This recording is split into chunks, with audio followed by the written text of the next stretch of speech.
All right, welcome back to a brand new video of the Target Individual Program, Target Experience. Oh, my back, the right side of my back is killing me. I'm walking with my book bag on my left shoulder because the right side, look at these clowns. I tell you always see them whenever they see me. I show you guys, you'll see their hand going up. You see their hand going up. They're either sticking their fingers in their ears. You see them grabbing on their beard like, oh, he just did.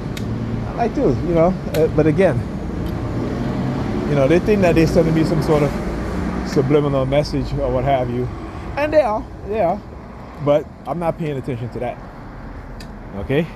Because again, they try to influence your decision, they try to make you respond in an adversarial way, right? And of course, that's a natural thing. Any human being, particularly if you're black and people are trying to control you, particularly after what our ancestors been through in slavery and us knowing what took place, you know what I'm saying? And also, if you look up the term epigenetic, right, which is again I wanted to talk about this earlier about epigenetic, right, and how they can condition the people, right, by putting them through certain situations, right, in which their offspring, you see the results through their offspring, right? So you ever wonder why black people are so comfortable in their suffering? Not only because of religion, right, but also because of epigenetic. Because black people in this country have had to live, for the most part, in perpetual poverty, in perpetual state of having an identity crisis amongst our group, right? So all these things, all these traumas and all these things, are transferred into the DNA, right? And then when, we have offsprings, they're likely to survive poverty, longer, right? But of course, there comes the psychological aspect, right? So they're more prone to having mental illness, right? But their body has become used to, right, adapted to surviving on less, right? And this is what they do. Epigenetic is something that they use. Let's talk about the weaponization of everything against us, right?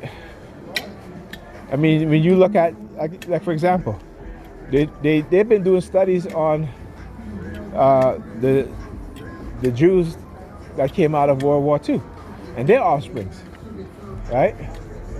Yes, Kings. Yeah, what's going on? Right? So they've been doing studies on that, right? But guess what?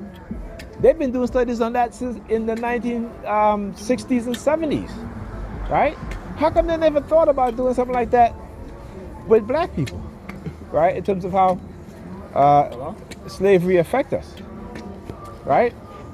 But guess what? It took a black woman to finally start to do the study on epigenetics and how slavery affected black people up until this day. Look at the Jewish guy.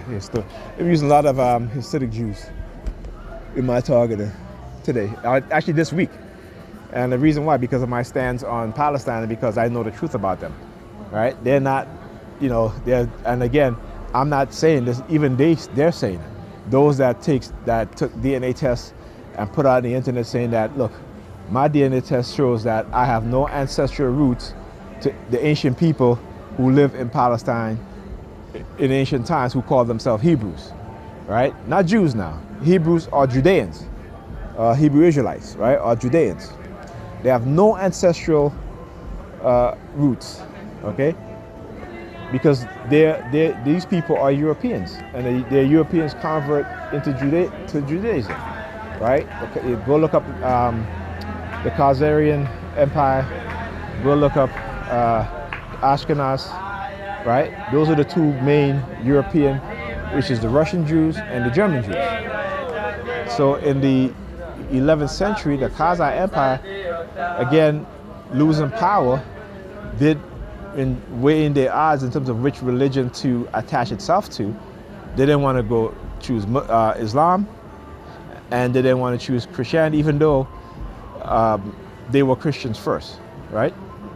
Before the, actually, the Arabs were Christians, right? So they, they adopted Judaism in the 11th century, right? But somehow, again, even in early Europe, not early Europe, but even in the mid-century Europe, let's say in the 14, 15, 16, 1700s, right? They knew that black Africans were in fact Hebrews, right? But again, you need to study history, right, and understand that the people at that time, right, you had a mixture of people. You also had a large group of black people who were also who were also the Hyksos, right? So the Hyksos is the proto-Hebrew people, right? The Hyksos are not white people, right? They were dark-skinned Africans as well as lighter-skinned Africans. Okay, you know what I'm saying? Because that part of the world, Palestine back then, was in Africa. It wasn't in the Middle East. That was Northeast Africa. Okay. So these are European converts, like I said. So they know that, and I know that. So this is what they'll do. They'll have them surveilling me, see if I stay by Pam or leave or have you. It gets I stopped following that shit and I stopped paying attention to it because what happened is that they make you confused. And the more that I had, begin to have this adversarial mindset, I realized that they were just basically, again, using a different form of manipulation to have emotional manipulation over me.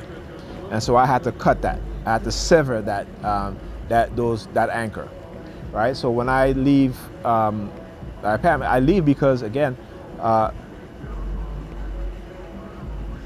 too many times that I've spoken to her about certain things and she just continued to disrespect me. Okay? And then again, lying to me and then making shit up so I can stay there to be more with the kids while she run around doing whatever. You know what I'm saying? And I'm like the babysitter. But then she's like, oh, you're not being their father. No, I'm the babysitter. If you're lying to me and you using manipulation to get me to stay because you want to go out and you figure that, that you're going to conspire with these people to, to keep me in your house, right? While you do it. No. You're not going to create that mindset within me. I'm not going to allow it, okay? I'm a masculine man. I'm going to be a masculine man. You can't make me a feminine man, okay? As simple as that. Anyway, I'll talk to you guys in the next video.